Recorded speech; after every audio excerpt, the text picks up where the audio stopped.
There goes the Gnome fountain, water fountain. Has a good flow right there. You see it drops in the pan, goes down here. You have a screen to keep out dirt and debris. And then it goes into a reservoir in the back. We do recommend giving a quick wash to remove any packaging, styrofoam, or anything else on it. That way it doesn't get clogged in the pump. And in the back, we'll show the reservoir. There's the reservoir, and then the power outlet. And then there's the pump.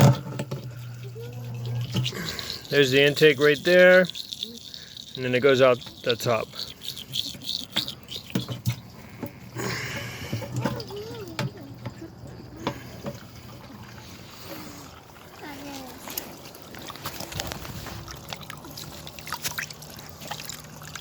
And you can wash your hands. Yeah, my kid wants to wash her hands.